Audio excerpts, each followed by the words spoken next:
दोस्तों, सुहागिन महिलाएं भूल कर भी ना दें दूसरों को, ये 7 चीजें झेलनी पड़ सकती है मुसीबत।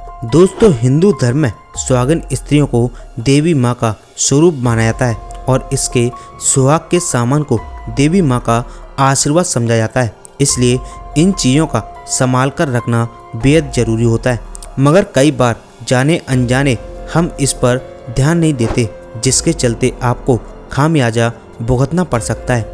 तो आज के इस वीडियो में मैं आपको कुछ ऐसी चीज़ों के बारे में बताने जा रहा हूँ जो सुहागिन महिलाओं को भूल कर भी दूसरों को नहीं देनी चाहिए।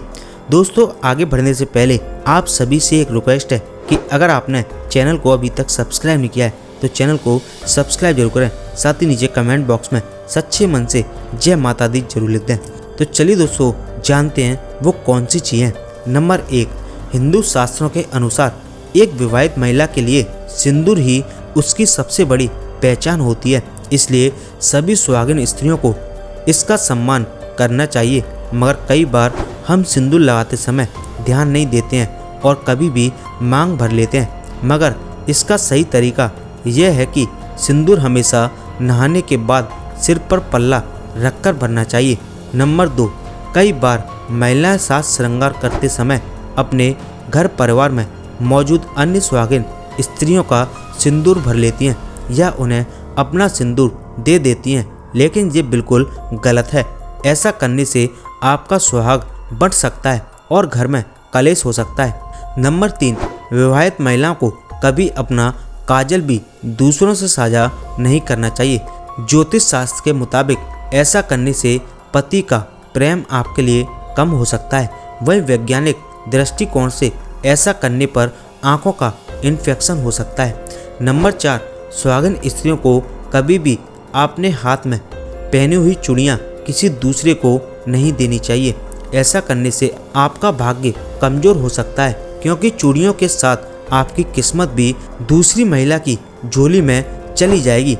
नंबर 5, शास्त्रों के अनुसार विवाहित महिला को अपने माथे की बिंदी दूसरों को नहीं देनी चाहिए। इससे पति की जान को खतरा हो सकता है। इससे संबंध विच्छेद का भी खतरा रहता है। नंबर 6, हालांकि कुछ धार्मिक ग्रंथों के अनुसार अगर आपको मजबूरी में अपनी बिंदी दूसरों को देनी पड़े तो बिंदी को आप पहले पान या किसी अन्य पेड़ के पत्ते पर लगा दें। इसके बाद पत्ते में रखकर ही उसे दूसरी स्त्री को दें। नंबर 7, बिछिया को भी सुहागिन स्त्रियों की निशानी माना जाता है, इसलिए इन्हें भूल कर भी दूसरों को नहीं देना चाहिए। ऐसा करने से आपका सौभाग्य छिन सकता है। इससे आर्थिक समस्याएं भी आ सकती हैं। महिलाएं अक्सर अपनी शादी का जोड़ा अपनी बहन, सहेली व अन्य स्त्री को दे देती हैं, क्योंकि वो इसे दोबारा नहीं इस्तेमाल कर सकती हैं। मगर शास्त्रों के अनुसार दूसरी स्त्रियों को अपनी शादी का जोड़ा नहीं देना चाहिए। इससे घर की समृद्धि प्रभावित हो सकती है। साथ ही दोस्तों, सनातन धर्म में महिलाओं के बारे में कुछ ऐसी बातें बताई गई हैं जो कि उन्हें नहाने से पहले और नहाने के बाद नहीं करनी चाहिए, वरना उन्हें भारी नुकसान झेलना पड़ सकता है। दोस्तों, शास्त्रों में स्नान के पहले और स्नान के बाद के कार्यों को लेकर कुछ नियम बताए गए हैं जो कि सनातन धर्म का पालन करने वाले प्रत्येक महिला को मानना चाहिए। स्नान के पहले और स्नान के बाद क्या करना चाहिए और क्या नहीं, इसको लेकर आज हम आपको बताने वाले हैं। दोस्तों, वायु पुराण में बताया गया है कि आपको भगवान पर चढ़ाने के लिए फूल स्नान से पहले ही तोड़कर रख लेना चाहिए। माना जाता है कि स्नान के बाद तोड़े गए फूलों को भगवान स्वीकार नहीं करते हैं। साथ ही यह भी कहा जाता है कि पुष्पों को भी धोया नहीं जाता है। ऐसा कहा जाता है कि पूजा के बर्तन और थाली स्नान से पहले ही साफ कर लेनी चाहिए। दरअसल भगवान के बर्तनों को भी झूठा माना जाता है। स्नान के बाद इन्हें साफ नहीं करना चाहिए।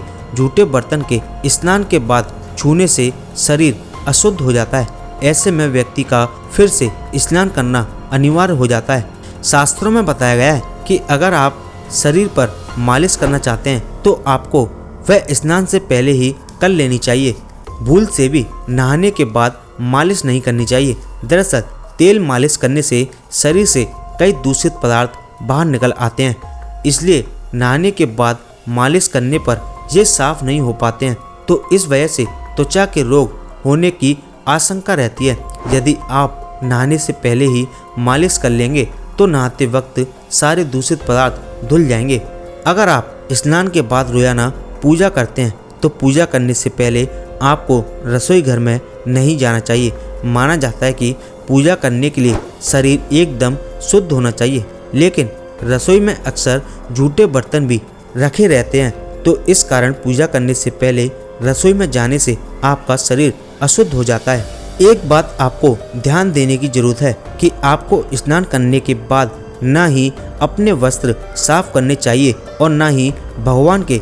माना जाता है कि स्नान के बाद यदि आप पहने हुए कपड़ों को साफ करते हैं तो आपका शरीर भी अपवित्र हो जाता है, उसके बाद आप पूजा नहीं कर सकते हैं। इसलिए आपको स्नान से पहले ही अपने और भगवान दोनों के ही कपड़ों को साफ कर लेना चाहिए। दोस्तों, तुलसी का पत्ता स्नान किए बिना नहीं तोड़ना चाहिए। वायु पुराण में बताया गया है कि बिना स्नान किए तुलसी का पत्ता तोड़ने पर भगवान नाराज होते हैं और तुलसी पत्ता स्वीकार नहीं करते। तो दोस्तों, ये था मेरा आज का वीडियो। उम्मीद करता हूँ आपको वीडियो अच्छा लगा होगा, तो आप इस वीडियो को लाइक जरूर करें, साथ ही दोस्तों के साथ फेसबुक व्हाट्सएप पर शेयर करें और नीचे कमेंट बॉक्स में सच्चे मन से जय माता दी जरूर लिख दें।